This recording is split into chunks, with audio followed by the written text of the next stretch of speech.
two of my most favorite Technic sets. Well, I mentioned this as the best set I ever put out. It's not even a competition. uh, so yeah, two of the best sets I ever put out side by side. And I was just thinking about the similarities between the two. Now, I don't know exactly. This one definitely came out after this one because this one has the studless beams in it, and not too many studless beams, but there are a few studless beams in it. Um, I actually should look it up, but I got this set, not this specific one. Mine's up there. This is what I'm bringing to Bricks in the Six to sell. I was just testing it to make sure it's complete and everything's working. I mentioned I got this because our good friend Jake found a box in Enfield, the U.S. head office, a box of space shuttles because it had been discontinued. It was no longer in stores. I remember when it was in the stores and I was going to buy one, but I said, eh.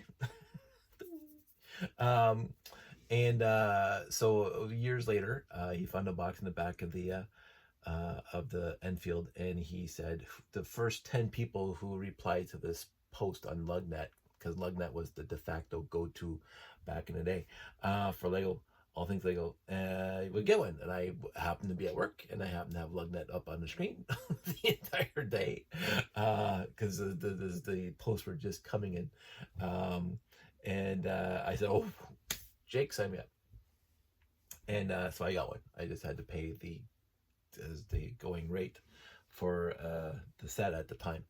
And I was so not disappointed. This thing exceeded and still does to this day any expectations I had about it.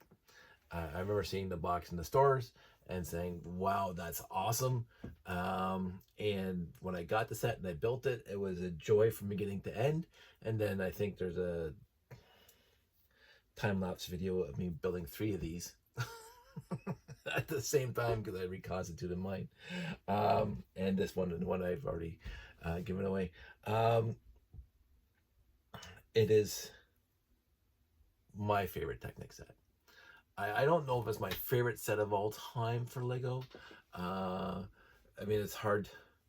The nostalgia factor of Technic is not like the nostalgia factor of Classic Space for me, because Classic Space I'm 10 and 11. This is I'm well into my 20s when I got this thing. Although I did get the go-kart when I was 10, 1977. But the go-kart is fantastic.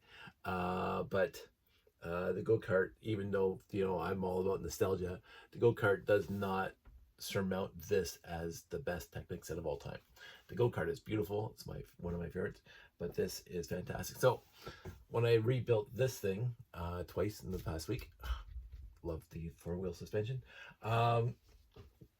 I was reminded building this thing and how complex it was to build this thing about how complex it was to build this thing.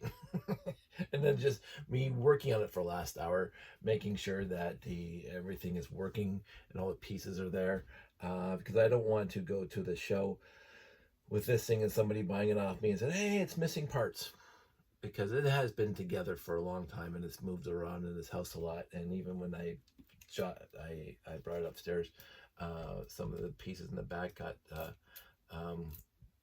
broken off, so I had to replace them. So I was just scoping it out, as they say. But while doing that, and then while testing the motorization of all this thing, I was reminded, because I had just finished building this one, about, again, how similar both these sets are in style and function and build techniques. And I'm going to go over that sort of quickly because I didn't have this wasn't like, oh, I have been thinking about this for days. I just thought about it now because this one happens in my desk and I was working this one. So straight off the bat, and let's just put this thing so that you can see it. Oh, watch this. Lovely. Fill up doors. Okay. Just fantastic. So this set has a 4-position gear shift. Now this gear shift was after this set. So this is a newer set, and but this gear shift has two 2x6 gray pieces in here that make the H when you put them together, and so it goes like that. So you can see this guy. Here's me lifting it up. It has a 4-speed gear shift, but it's one piece, and it has a really neat little sphere in there. So this gear shift can go like back and forth like that. But inside, underneath, you can see it does the same thing. It has, let's see, where is that? Let me point to it right in there. It has those little cylinder pieces that move back and forth to engage or disengage the gears, and exactly the same as this one, which you will not be able to see from the bottom at all, but you'll be able to see from the top. If you look in here, there, it's exactly the same pieces inside. So the gearing, the actual gear shift itself is fundamentally different than this one, but underneath it's identical. So it has these little clutch pieces that slide back and forth along the axles that engage the gears on this side, or go to the other side and this side. So it has 4 different gearing things to make it work. So that, and I can't remember how many other sets had this idea. I don't remember. I don't know. I can't even remember the 8448 because I haven't built it in a long time. I can't remember how many gears that thing has. I am going to rebuild it. I think it was more like the space shuttle one. I think it was more like this one, but I will not remember because that thing hasn't been together in forever. So I'll let you know when I get that thing back together, and I'm doing another comparison. The other thing is on the building technique. This thing, and I'm going to close this thing up again. Oh, this is the wrong spot.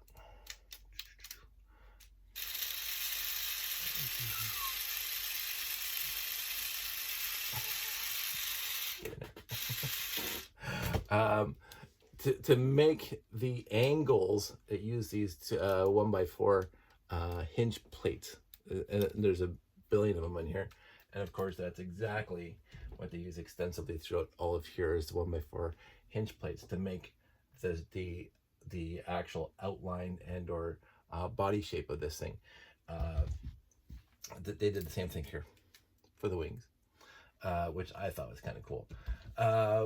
Both of them wanted to use, the designer wanted to use, let me just get them back both on. They're comparable sizes too, by the way. Both of them wanted to use more Technic pieces than non-pieces because it's a Technic set, which again, I appreciate. They used Technic pieces as much as possible in both sets. Now they didn't have to. There's some pieces that they didn't have to use Technic pieces, and they use regular basic brick. But there's not too many basic brick in each one of these sets, which I think is pretty awesome.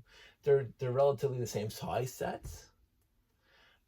This one just has more functionality.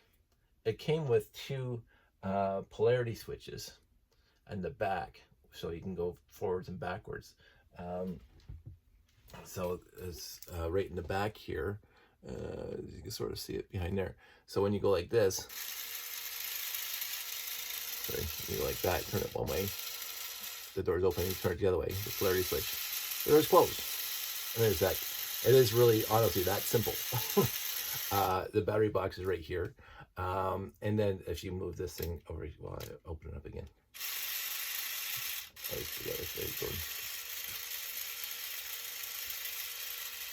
And then you go over here, and then you turn this thing, and watch. All right. There you go. It is pretty loud. So that comes out, and you move this thing over here, and now this thing will turn this way. And then you go to the other side, which has this little knob on this side, and this is just controls the, oh, wrong. It's a little slow, but the satellite comes out. The heat shields, or the solar panels come out. So it has 2 rotation knobs that self-centered with this little elastic that's in there. And so you turn it one way, it opens up, you turn it the other way, it closes down. So that's kind of neat for polarity switches. So it's got 2 polarity switches to do this. And again, the car doesn't have any electricity, doesn't have any electric. This thing came with a micro motor and one of those high rotation motors earlier than the 9-volt motors that we go with the RCX. Let me turn this thing back. And then you have to get it centered. And goes down. Open the pod bay doors, Hal. Not really, but. And then it goes up. Now, because of the age of this thing, sometimes things do get a little stuck. So this thing is above the car because of the electric parts in it and the functionality, the various functions. Because again, the 1, 2, 3, 4 is just the speed of how fast the pistons move when you're pushing the car on the ground. 1, the pistons turn the fastest. 4, they turn the slowest. This thing, every one of these positions on the 4-speed, the 4 spots for changing the gears, they do completely different things. If you put on this one here, you can see on the back, it shows the light. Now that's a cute little gizmo. It's just for display purposes. It really doesn't know anything about it. It does pieces are falling off. It does rotate the fiber optic piece that's way in the back here, which is kind of neat.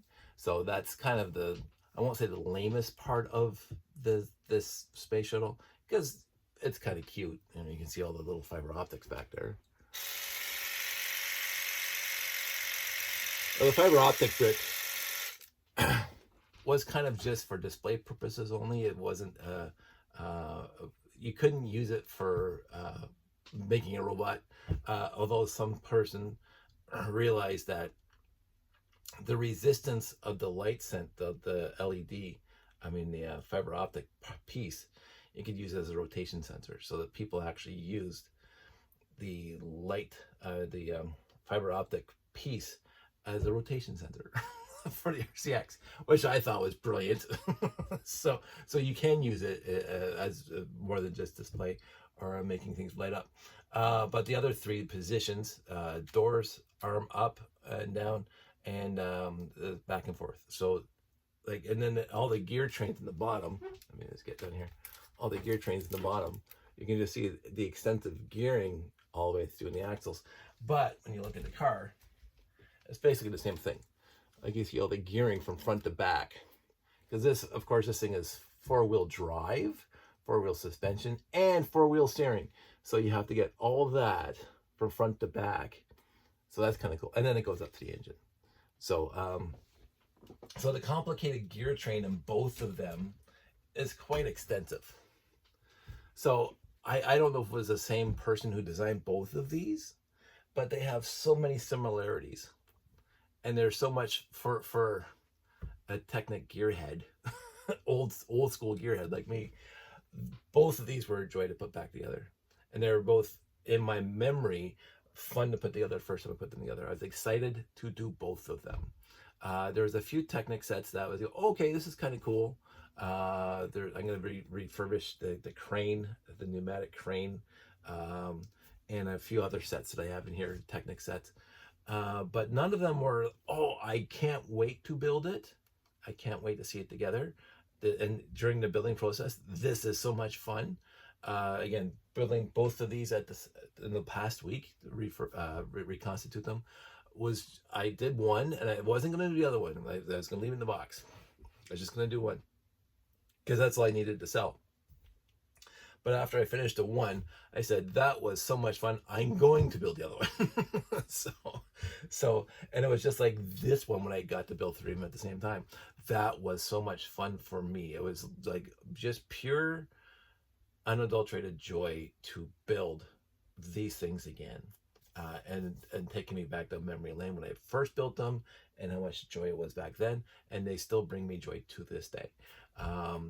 And that leads right into the idea of me selling them the copies that I have, because again, I was blessed to get copies of these things, multiple copies of these things, and a lot of these sets from the 70s and 80s I have multiple copies of. But I think a lot of these sets that I got multiple copies of, nobody cares about. Although I am surprised how many people like Aqua Raiders, Aquazone. But but I do know there are some sets like these two that people wanted back in the day, or they were in their dark ages. And I don't think the younger generation would want these two sets. They wouldn't interest them.